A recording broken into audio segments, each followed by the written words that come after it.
인생 연산.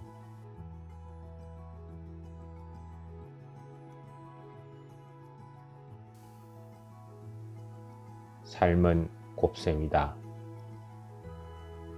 0에 아무리 높은 수를 곱해도 0이 되어버리듯 아무런 준비가 안 된 제로 상태면 새로운 기회도 영영 없다. 당장 여행 갈 여건이 되지 않더라도 여행지를 정한 후 왜 가고 싶고 여행을 가기 위해 필요한 것이 무엇이고 그곳에 가면 어딜 가고 무엇을 할 것인지 찾아보아라. 그리고 그 꿈과 계획들을 많은 사람들과 나누어라. 그러면 그 여행은 반드시 가게 된다. 스스로 가거나 또는 우연히 너의 여행을 도와주거나 동행하고 싶어 하는 사람들의 도움을 받아 갈 수도 있을 것이다. 이루고자 하는 꿈, 희망, 공부, 사업이 모두 같은 이치다. 직원으로 일해도 사장이 된 듯 생각하고 일해라. 독자로 책을 읽어도 작가가 된 듯 읽고 써보아라. 조연으로 일해도 주인공이 된 듯 익히고 행동해라. 아무것도 가진 게 없다고 아무것도 하지 않는 어리석은 선택은 하지 마라. 그리고 살면서 너무 계산을 앞세우지는 마라. 인생은 단순히 1 더하기 1은 2, 1 빼기 1은 0이 아니다. 하나밖에 가진 것이 없는 사람에게서 마지막 남은 하나마저 뺏어버리면 아무것도 없는 사람이 아니라 이 세상에 없는 사람이 되어버릴 수도 있다. 하나의 소중함이 크면 클수록 더욱 그렇다. 반대, 덧셈도 마찬가지. 하나가 더해진들 얼마나 크랴 싶지만 99도에 1이 더해지면 물은 부글부글 끓어 성질이 바뀐다. 양질 전하라 했고 물극필반이라고도 했다.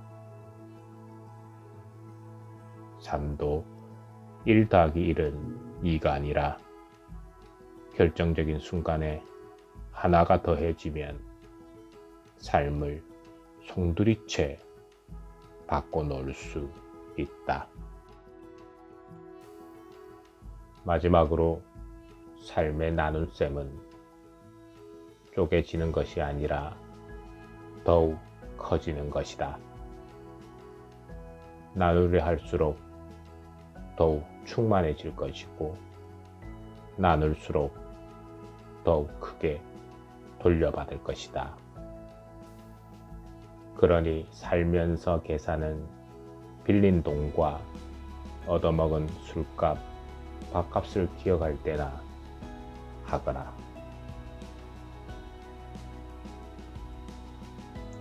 인생은 종종 계획대로 잘 되지 않는다. 좋은 일도 나쁜 일도 그렇다. 한국 영화 최초로 프랑스 칸 영화제 황금종려상과 미국 아카데미 영화제 작품상, 감독상 등 세계 유수의 영화제 상을 휩쓴 봉준호 감독의 기생충이라는 영화에도 아들아, 넌 계획이 다 있구나 라는 유명 대사가 나오지만 극중에서는 계획대로 되지 않는 현실과의 괴리를 극명한 대비와 디테일로 보여준다.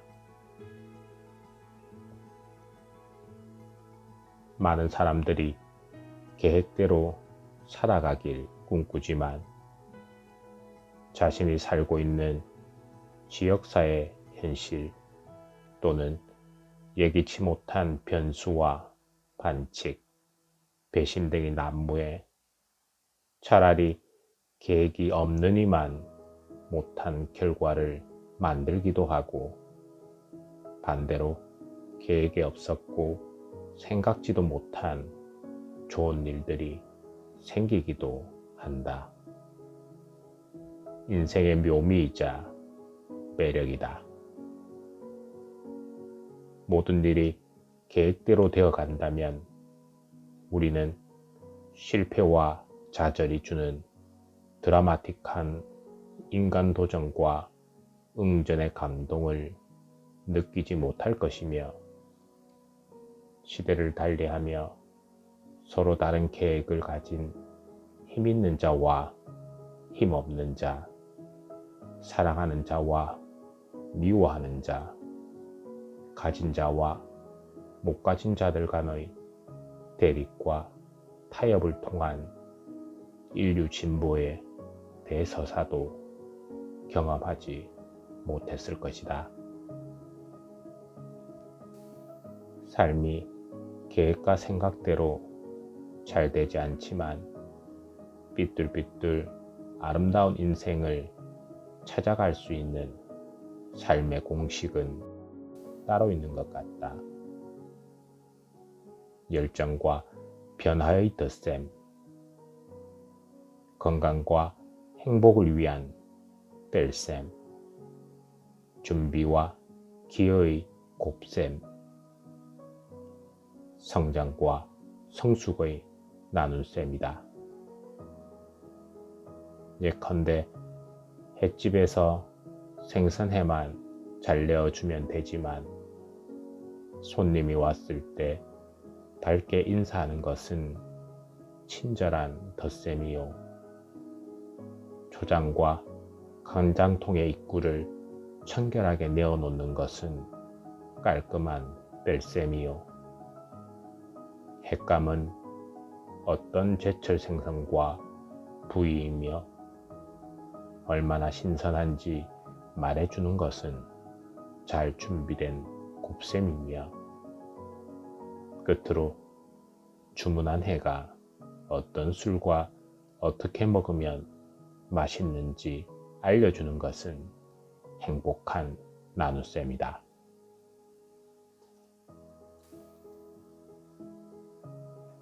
아빠는 학창시절 문과를 선택하고 수학을 암기 과목처럼 공부했기에 함수, 미적분 같은 고급 연산을 잘 몰라 사칙 연산으로 어설프게 비유할 뿐이지만 횟집을 비롯한 장사뿐만 아니라 학교, 사회생활 혹은 지역과 인간관계에서 행복한 인생을 살기 위한 계산법 또한 다르지 않은 것 같다.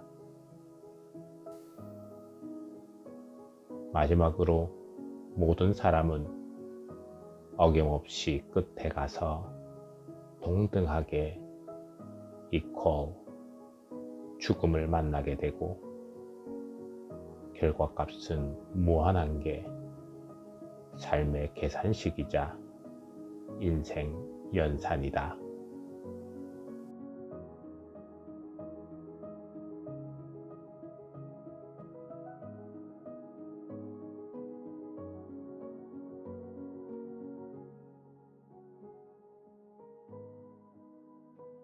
attitude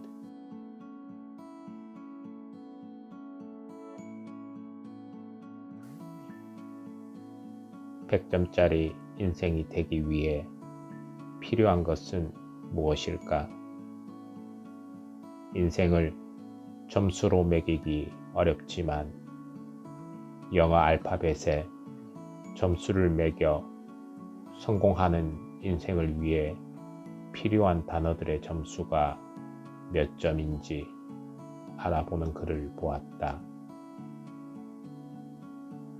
영어 알파벳 A부터 Z까지 순서대로 1부터 26을 붙여 더했을 때 어떤 단어가 100점에 가까운지 보는 것이다. 자기적인 느낌이 없잖아 있지만 성공 인생을 위해 필요한 단어의 숫자를 더해보니 재미있는 결과가 나왔다. 많은 사람들이 바라는 행운, 럭은 47점. 낮은 점수다. 운에 기대지 말라는 것일까? 그 다음은 돈, 머니는 72점이 나왔다. 많은 사람들에게 70점은 좋지도 나쁘지도 않은 점수다. 무언가를 잘해왔던 이에게 70점은 만족스럽지 못한 점수이며 반대로 힘들었던 이에게 70점은 다시 재도약할 수 있는 자신감을 줄 수 있는 점수이기도 하다. 어떻게 보고 쓰느냐에 따라 도움이 될 수도 독이 될 수도 있는 양면성을 가진 절묘한 점수였다. 지식인 knowledge는 96점, 노력 하드워크는 98점이었다. 아빠가 인생에서 소중하게 생각하는 행복, 해피니스는 100점으로는 그 가치를 매길 수 없다는 듯 107점이 나왔다. 마지막으로 정확하게 100점이 나오는 단어가 있었으니 바로 태도, 애티튜드였다. 아빠로서 너희들에게 잔소리할 때가 많은데 주로 태도에 관한 것들이 대부분이다. 시작한 지 얼마 되지 않았는데 금방 힘들어요 라고 하거나 충분히 잤음에도 피곤해요 라고 습관적으로 말할 때, 식탁 위 밥을 앞에 두고서 투정하고 깨작깨작 할 때, 옷이나 양말을 벗어서 아무 곳에나 던져 놓을 때, 다른 사람, 특히 어른들을 배려하지 않고 음식, 물건, 자리를 독차지하려 하거나 인사를 하지 않을 때, 약하고 어린 동생을 괜히 건드리며 괴롭힐 때, 형을 바보라고 놀리거나 무시할 때, 게임을 30분만 하기로 했는데 약속을 지키지 않고 말없이 계속하거나 게임을 하면서 서로 싸울 때 아빠는 잔소리를 하거나 때로는 큰 소리를 내기도 한다.